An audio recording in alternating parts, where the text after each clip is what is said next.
It's good to see you today. Hope you're doing well. We're going to be thinking about Hannah in 1 Samuel chapter 1 today.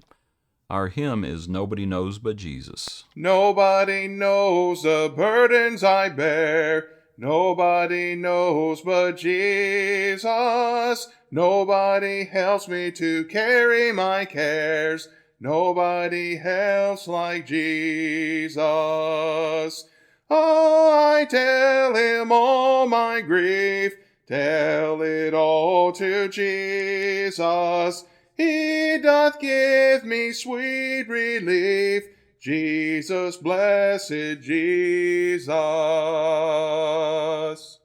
Appreciate it, Lee. Wonderful hymn. Nobody knows the trouble I see. Nobody knows but Jesus. Wonderful comfort is Christ to me. Nobody helps like Jesus. Nobody knows how tempted I am. Nobody knows but Jesus. He can deliver. Blessed be his name. Mighty to save is Jesus. Nobody knows the sorrow I feel. Nobody knows but Jesus. Grief cannot be that he cannot heal. Nobody soothes like Jesus.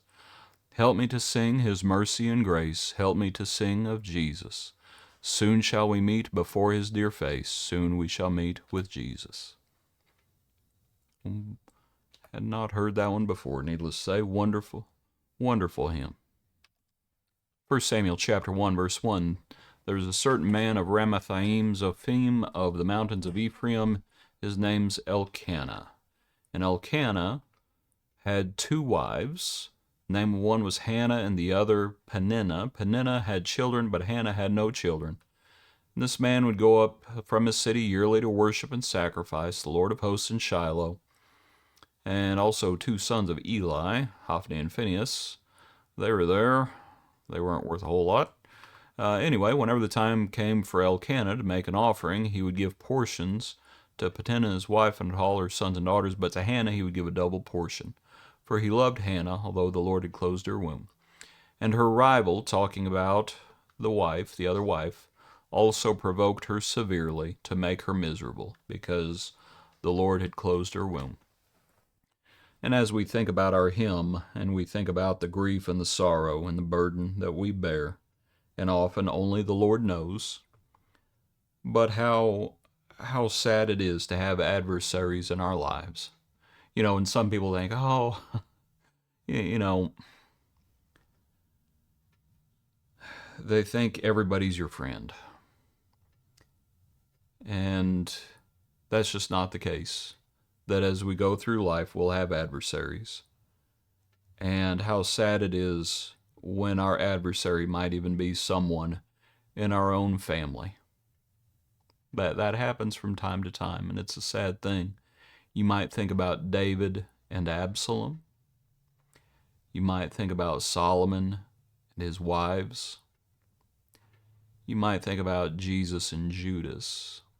Granted, not family, but close. Someone close to him. My own friend has lifted up his heel against me. You might think about how hard it is to have adversaries in our life. And the Lord knows. The Lord knows the burden we bear. And it's sad, but thankfully we have a high priest who sympathizes.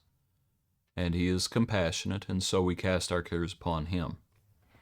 Now, as the account goes on, her husband, when she wept and would not eat, verse 7, as she had been provoked, Elkanah, her husband, says, Hannah, why do you weep? Why do you not eat? Why is your heart grieved? Am I not better to you than 10 sons?